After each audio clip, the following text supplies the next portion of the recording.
Hey everyone, welcome to The Zest, the official podcast of Orange Coast Magazine. I'm Chelsea Ranieri, and today's guest is the co-founder of Urban Decay and caliray, which is a clean makeup brand that focuses on sustainability and has been featured in Elle, Allure, Glamour, Cosmopolitan, and more. It is also one of 3 clean and planet-aware makeup brands at Sephora. Thank you so much for being here today, Wende Zomnir. Thanks for having me. Of course. I'm so excited to get to talk with you. Urban Decay was like the first makeup brand I fell in love with. I know, I made your makeup drawer, didn't I? Yeah. Literally, you did. I did. had that big mascara wand with like the colorful tube from Urban Decay back in the day. Yeah.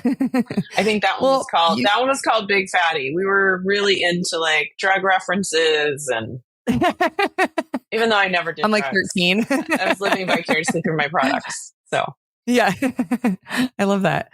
Well, to start at the very beginning of your story, you grew up in Texas. When did you kind of first find yourself drawn to the world of makeup? I feel like Texas is like a very popular spot for makeup. Well, I got sent home from school in 8th grade for wearing too much makeup.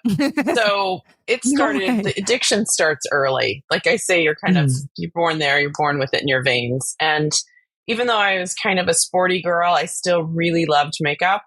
I do remember my mom giving me one of those big like makeup kits for Christmas one year. And it kind of maybe is the best gift I ever got, in my whole life. Like there's been a lot of great gifts, but that might be the one that sort of set me on a path to self-expression through makeup. And that was really the ethos behind Urban Decay. And you may not remember this, but before the sort of mid 90s, late 90s, when we started Urban, makeup was all about like, you were aspiring to look like the model in the picture.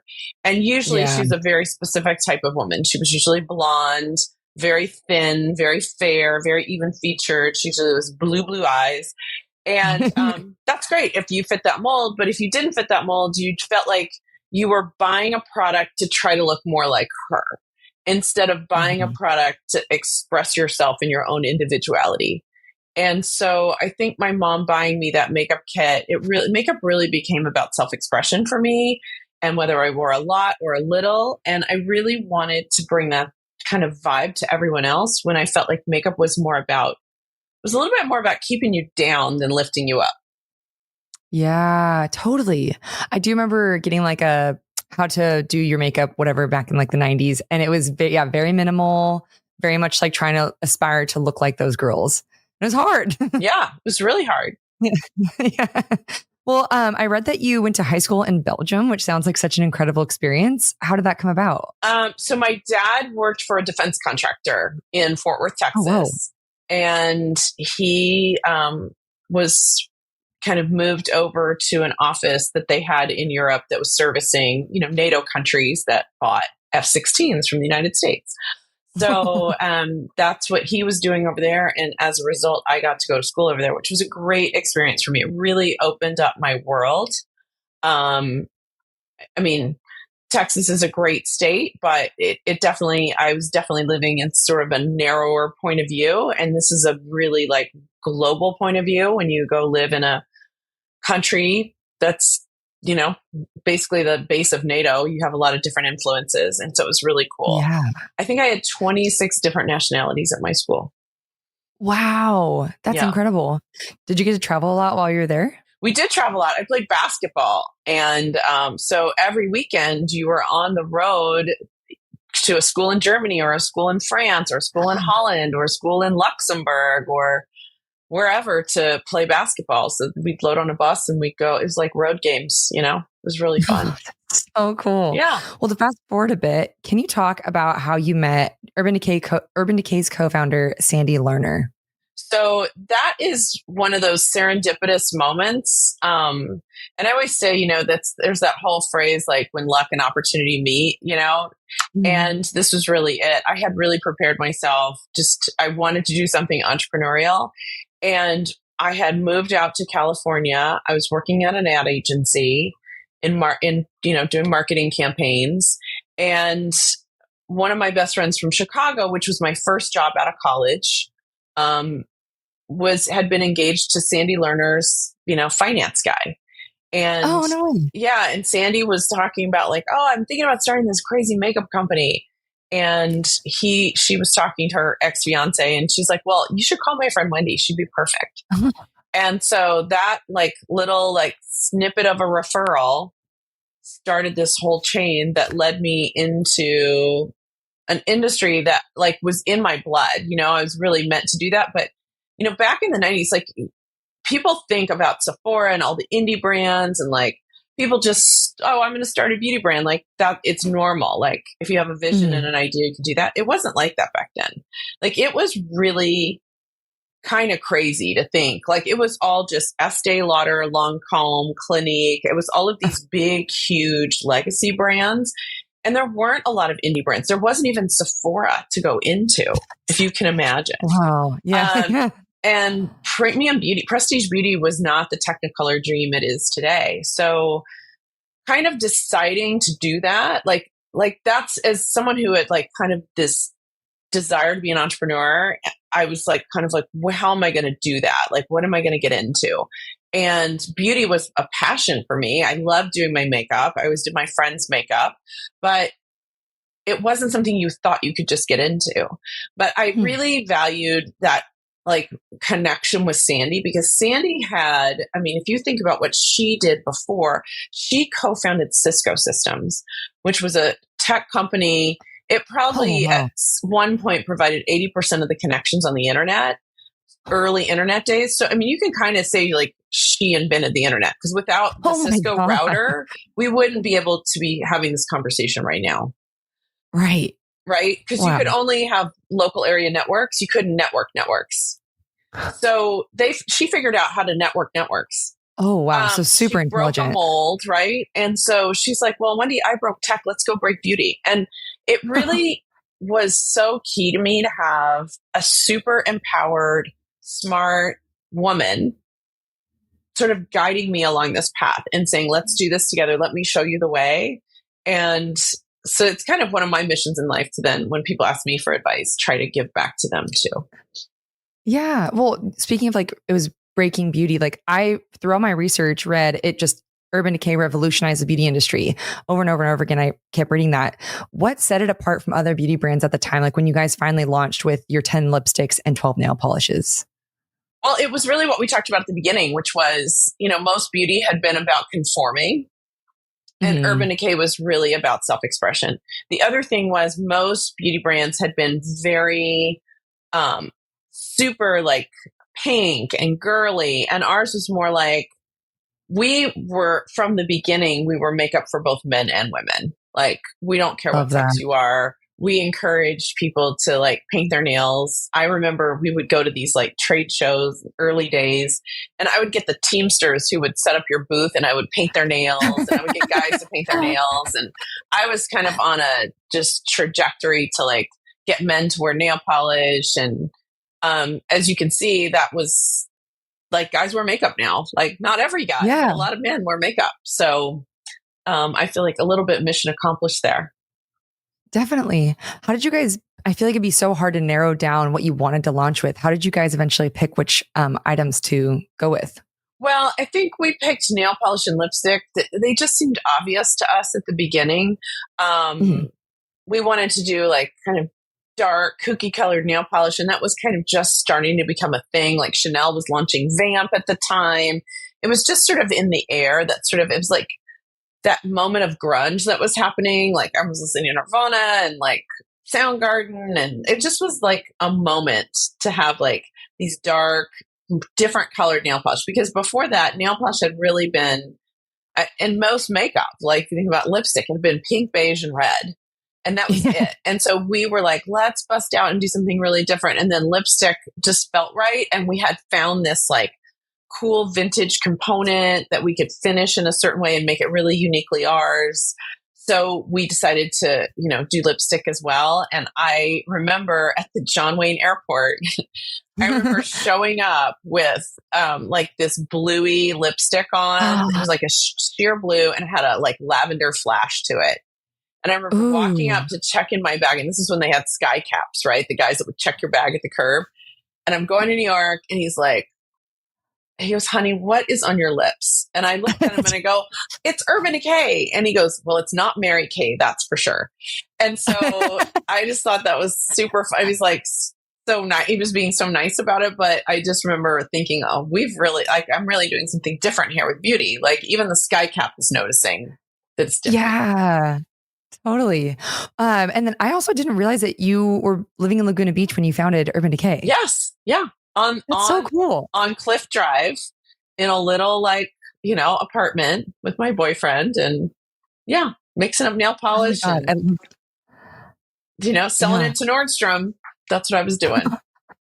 I love that we can claim Orange County can claim ownership over Urban Decay. That's so cool. Orange County can claim ownership. It's been the home base for Urban Decay for years until L'Oreal moved it up to LA, I think in 2021. So, wow. So a long time. A long time. It was an Orange County founded, run business. Yeah, love that. Well, I also learned that I loved the way that you were trying to get the word out about Urban Decay. And I read a story about how you approached Gwen Stefani with the makeup. Yes. Can you share that story? Well, I wanted to reach out to Gwen, and there was another female singer at the time, Shirley Manson, in a band called Garbage. And so I was like frantically trying to track all of them down. I did eventually track down Gwen and got to spend some time with her and show her the makeup and get her excited about it. But it wasn't until almost 20 years later that we were able to do a collab together. And that was really such a dream come true for me, because not only is she a great person to have as a spokesperson for Urban Decay, she loves makeup. Like she's obsessed with makeup too. So we were literally like digging through her box of makeup, and she came downstairs at her house, like when I met with her the first time, and I was like, go get your makeup. And she came down with a shoebox, which I just have to say, like, here is this A-list celebrity. She's so cool and she's so real. She keeps her favorite makeup in a shoebox. And she has such great design taste. So like, it was really fun to design the components with her. And then on top of that, she could not be a nicer person. Oh, I love that. And just really a dream to work with. And then her makeup artist who worked with us as well on some of the looks, just a lovely person. So anyway, it was just it was a dream come true for me. This person I had like admired and met. I remember seeing her on MTV, like going, that girl would be perfect for Urban Decay. And it took so long to get her on the team. But when we finally did, it was great. Yeah. God, like before social media, like you couldn't just reach out to. No, before social media, you couldn't just reach out. I mean, I got Shirley Manson to wear it at the K-Rock Weenie Roast. And I literally had read in a magazine, like Spin magazine, that she was going to be recording with the band in Minneapolis. So I went to the Newport Beach Library and I got a Minneapolis phone book. Like, cause this is back in the 90s. There's no, like the internet's kind of not that stocked with information at this point. And there weren't even browsers, I'm not sure at this point, or good browsers. So I go to the Newport Beach Library. I get on Minneapolis phone book. I go to the yellow pages. I find, do you even know what those are? Yeah, I do. Yeah. Okay. And I look up all of the studios and I start calling them until I track down Shirley and get her on the phone. And then I sent her nail polish and she wore it at the Weenie Roast, which was like really exciting for me. So that's how you had to do things back in the day. Just, it was a lot of hustle. Yeah, definitely a lot of hustle. Well, I also loved learning kind of about the more iconic eyeshadows that you had, like Midnight Cowboy. I love the names too. How did you come up with these names? So Midnight Cowboy is like, it's a, movie reference. And it's a little naughty. And so we were just like, everything's an Easter egg.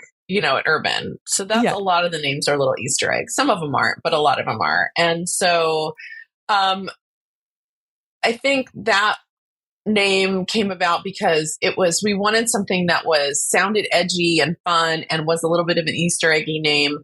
And it was basically a beige eyeshadow that we infused with glitter. And nobody had really had a glitter shadow before. So that's kind of how it came about, was like, how can we create a name that sort of amplifies the story we're telling with this shadow? Yeah. God, I remember being obsessed with sparkly shadows. So for sure had that, but I definitely had the naked palette.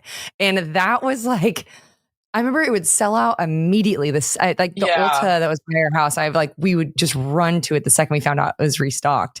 What about this palette? Just how did you come up with this idea? It's so funny you mentioned that because I was up at Makeup LA yesterday, which is the makeup trade show. It's so fun to go to because you just run into so many great people there from the past. And so I actually ran into both the women I created the makeup naked palette with. No way.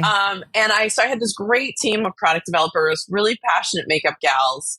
And I had been traveling a lot for work. And so I was the Urban Decay gal. So I was always matching, like if I was wearing green, I was wearing green eyeshadow. If I was wearing purple, I was wearing purple eyeshadow. I was always trying to live my brand. And, but to do an eye like that, you still need a nice neutral base, right? So I was packing all the time and which neutrals should I bring? And I realized what I need is a nice little quad of 4 perfect nude shades that I can just throw in my bag and then throw all the colors I need in with it. And so I went to them and I said, hey, what would be your 4 perfect shades if you were stuck on a desert island? What would be your perfect nude shades? And so, Amy brought in her 4, Brooke brought in her 4, and I brought in my 4. And we laid them out and we were like, oh my God, this is a pretty good palette. We had one dupe. And I remember I told Brooke this last night. I said, and you pulled that out and you're like, we need this matte, fawny, buff shade to fill this thing out. And I'm like, yes. So we built that shade, put it in there, and that was the palette. That is literally how the palette was created. Wow. And we kind of were deciding should we make this a fun promotional item that's just available for a limited time, or should we make this a permanent item in the collection? And we decided to pull the trigger and make it a permanent item. And that made all the difference because we had built the stock, otherwise we would have run out. I mean, it was always selling out, but it was just a difference between how we were going to think about it. Yeah. So it was crazy. I always call it the desert island palette because it was if you were stuck on a desert island, what would you bring? Yeah. I love that. Did you expect it to sell out so quickly like that? I didn't expect it to sell out. I mean, I thought I was making a 4, a quad, 4 shadows. I thought we'd pick the best 4 of the 12. And so I didn't even go in it thinking it was going to be a 12-pan palette. I went in thinking it was going to be 4. It turns into 12. And then I had no idea I was going to sell out. But I do think that having the perspective of 4 different eyeballs of what are the perfect range of neutrals really made it what it is. Because it wasn't just one point of view. It wasn't a committee. It wasn't designed by committee, but it was a tight group of makeup experts that all had a point of view. Yeah, I love that. And it's so iconic to this day. Well, to fast forward a bit again, you founded caliray in October 2021. So what motivated you to create this brand? So, Urban Decay was very mission driven. Like I said, it was all about, making makeup about self-expression, about showing the world who you are and not about aspiration. So it was democratizing beauty. And I think what made Urban Decay such a fun place to work and made people so passionate about it is it was mission driven. So to me, I wasn't going to just go do another beauty brand. I wanted to do one that had a mission. And I was surfing with my family in the Maldives. We were surfing this break off a deserted island, literally so cool. A deserted island. And, I have boys, they surf a lot longer than me. I was tired. I'm like, I'm just going to paddle in and sit on the beach for a bit. I park my board and I look at the island, which is deserted, except that it is filled on the interior of the island with plastic trash. Oh. And it really hit me there's probably a lot of naked palettes in the landfill, and beauty is not a sustainable industry. So what can I do in this industry to help improve that? At the same time, I've always been really into wellness. I'm into really organic food. I shop at Fermentation Farm, which my friend Yasmin started. If you haven't interviewed her, you should. She's amazing. I know, I need to. Yeah, you should. She's really great. She started it when our kids were in 2nd grade at the Waldorf school. I'm really into fitness, nutrition, supplementation. I had both my kids on the floor of my house with a midwife. I'm kind of a weird secret hippie. And so I wanted something that would combine beauty and wellness, and then tap into the new technology around the sustainability space, so that we could create products that are compostable, recyclable, using recycled materials like glass, which is easily recyclable. So really trying to bring makeup into more of a sustainable format. So that's really why I decided to start caliray, because I felt like there's a space for makeup to be more in this wellness category, and there's also a space for it to be more sustainable. Yeah. And the fact that it's like one of the 3 planet, what was it called? Planet Aware at Sephora. Yeah. Yeah. That's incredible. And the fact that there's only 3. There's only 3 makeup. It's really hard to do makeup. It's much easier to do hair care or skin care in a sustainable way, because most of our curbside recycling, including here in Orange County, is, if you throw something in your recycle bin, it really needs to be the size of a yogurt cup or larger, because there are screens at the municipal recycling facilities that are about this big, and anything smaller than that is going to flow through the screen and just go into the landfill.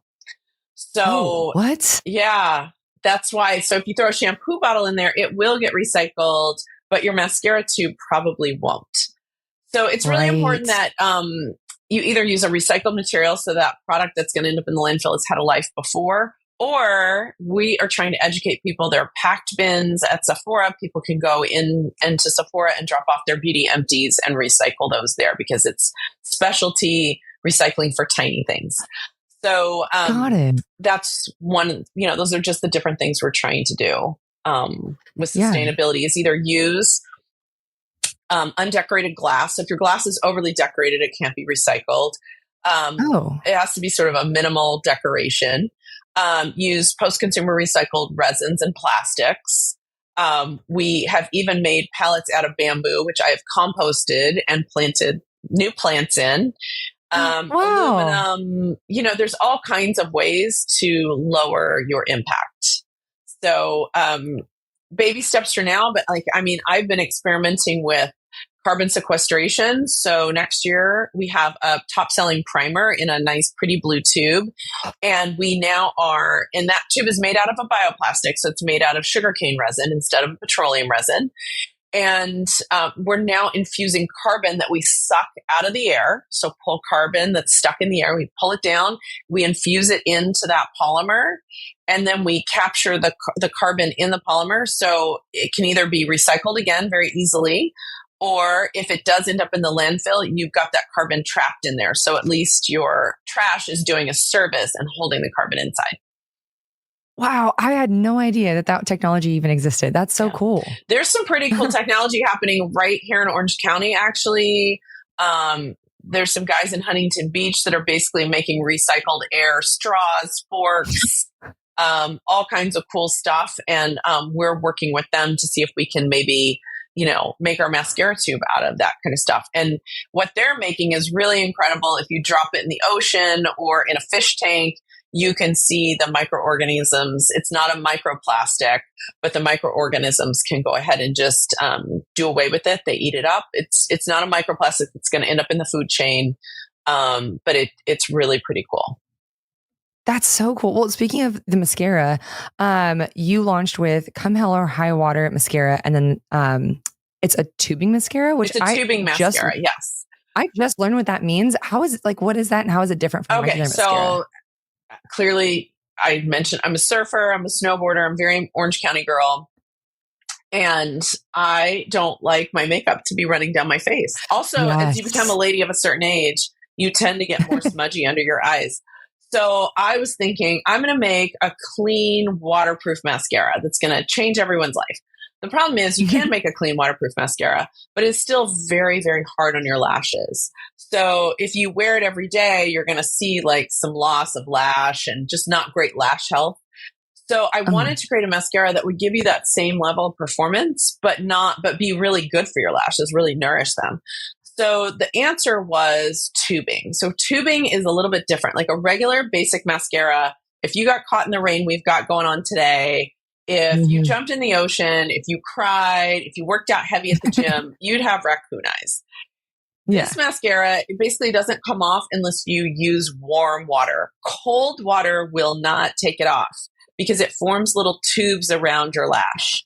So what you have to do is weaken the bonds in the tubes, and then they slide off with warm water. So what? I have a giant shower here at the caliray house, an outdoor shower, and I have been hit in the face with that shower wearing the tubing mascara. It does not come off. I can go surfing and have one eye tubing, one eye not, and it's very clear when I get out of the water which one is which. So the tubing mascara won't run during your gym workouts. It's really incredible. If you get in a hot tub, it will come off, but it won't give you the raccoon eyes. It just rolls off. You'll have like some little specks on your face, but you won't have a full raccoon panda eye situation. So to me, tubing is incredible. The reason that technology has not been as promoted in the past in the beauty space is because it really doesn't provide volume. So that's what I was able to do with this mascara was get into it and create a formula with a brush that gives you real volume to go alongside the benefits and the lengthening of tubing. So it's a really different mascara because of that. And that's why I called it Come Hell or High Water. And actually, since this is an Orange County podcast, everyone here will appreciate this. I don't get to tell this story, but the reason I came up with the name was I was standing in line at Bear Flag getting a salad. And they used to have, before they had the merch wall, this is the Newport location, before they had the merch wall, they had a wall of like a gallery wall of all these like cool old surf pictures. And they had one, and it was for I think a movie, and it was called Come Hell or High Water. And I was like, that's a great mascara name. I'm going to name my mascara that. And there it was. That's so cool. So everyone listening to this has had a Bear Flag taco at some point, so you can appreciate. Yes, definitely. Inspiration comes from everywhere. Yeah. Oh my gosh. Well, first of all, you're doing the Lord's work making this like tubing mascara that's also giving volume. I cannot wait to try this out. That sounds incredible. And also, it's nice because like after the jacuzzi, when you come out, like even if you try to wipe it, I feel like the mascara will like stick on your cheeks. Oh yeah, it sounds nice. It just like comes right off. No, it rolls right off. So even if it does, even if it slides off your lashes and you don't have mascara on anymore, you just kind of brush it away and it's gone.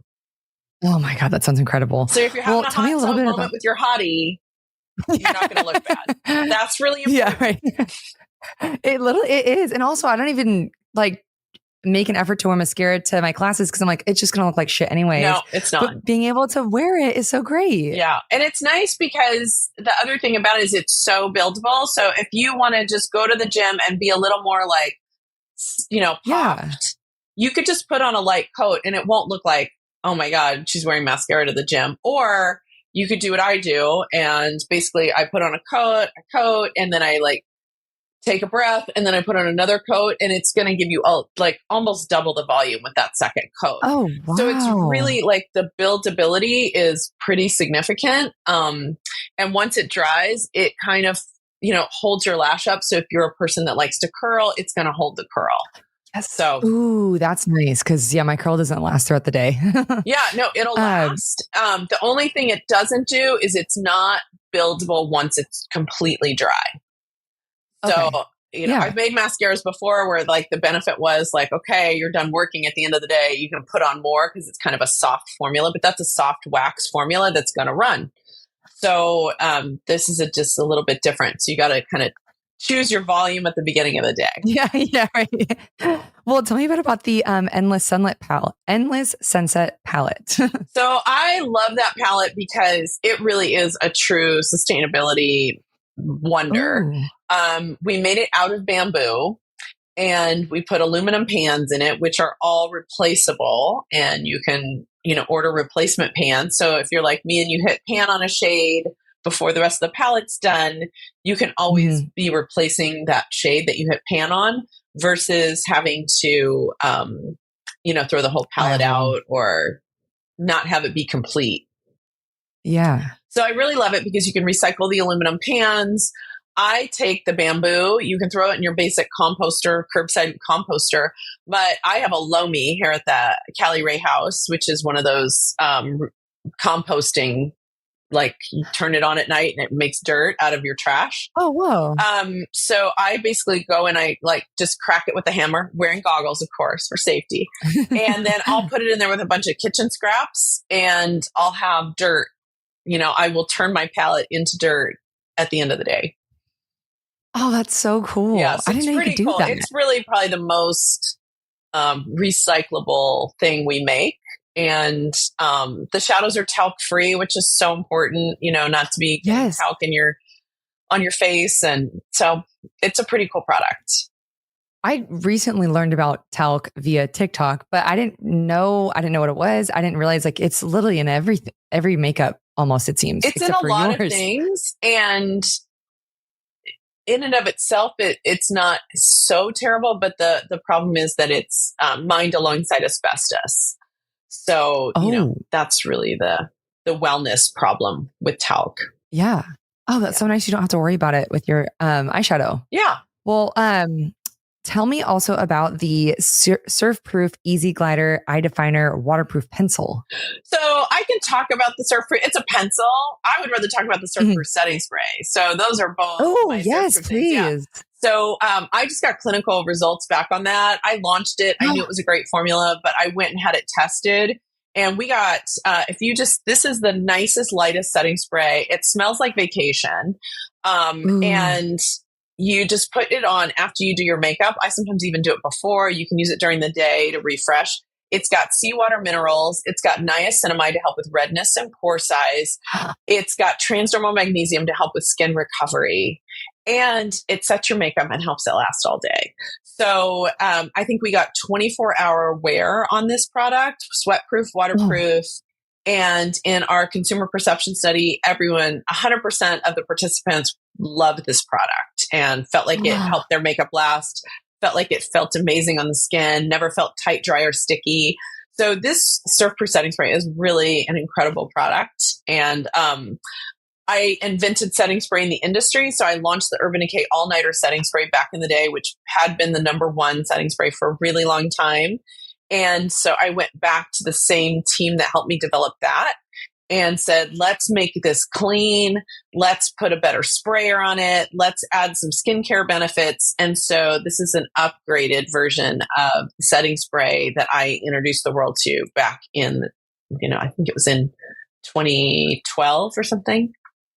Yeah, I've used that setting spray and it's incredible. So I'm so excited to try this one. This one's great. Pore size sounds so nice. Yeah, well, that's what niacinamide does. You can find it in a lot of things, and it does help with redness and pore size. Yeah.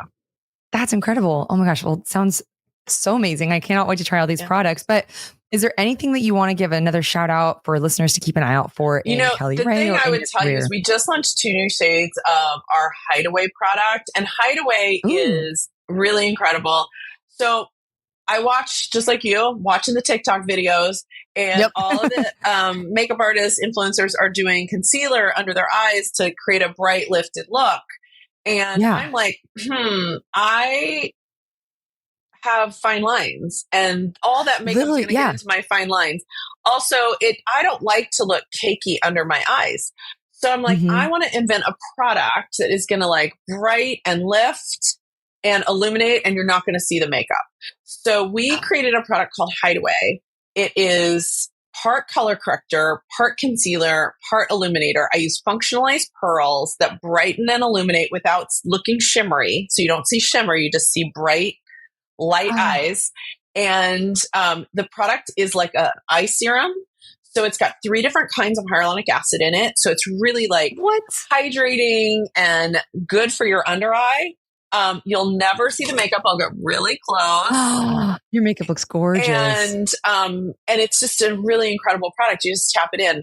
I use a couple of shades. I use Warm Sun Glow. I'm kind of olive colored. That would probably be your shade too. I also use the lightest shade Dawn, which is, I use it as a highlighter. So it's a pale pink, but it's so lightweight and translucent on the skin that I can use the very lightest shade. And I use it here for highlighting, tip of my nose, because I don't like that frosty tip when you use regular highlighter.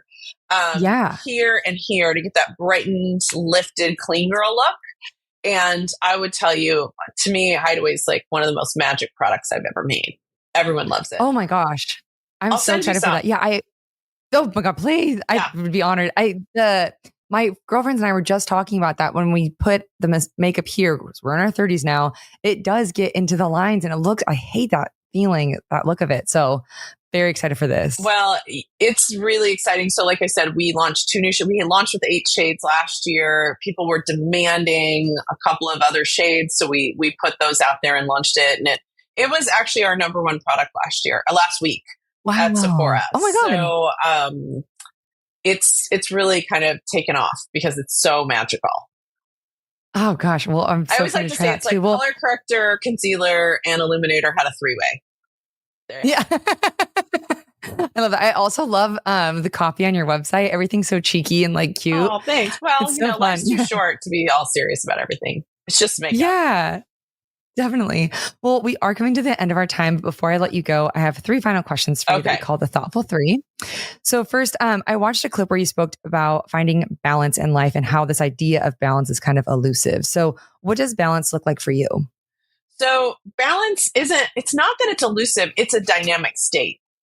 Yes. So it's not a state you find and stay in. It's going to always be shifting and moving.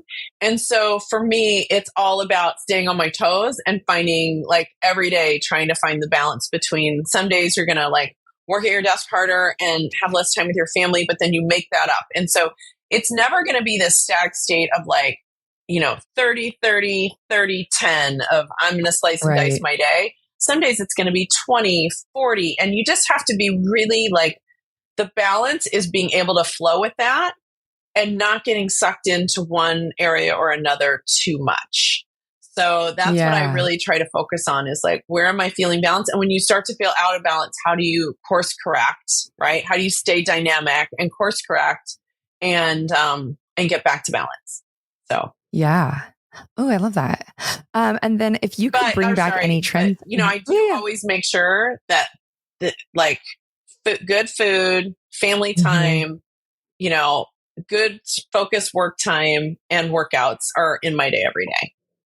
Yeah. Some non-negotiables. Yeah. I love that. Okay. So obviously we know the 90s are making a big comeback right now. What are some trends that you would love to see come back from the 90s? Makeup trends. Lots of like sparkles. I always love a good sparkle. So I'd love to see that come back because we now have like bio glitters we can tap into. So I'm sort of like debating whether I should do like at Urban, I made this glitter eyeliner and I still have like old tubes of it and I'm obsessed with it. So I'd love to bring that back in a bio glitter kind of way so that it's a more sustainable approach. Yeah, I still have one from so long ago, and every 4th of July I whip it out. It's so fun. Yeah. And then lastly, you've mentioned that makeup is a powerful form of self-expression during this conversation. So how does caliray allow customers to kind of explore and celebrate their unique identities?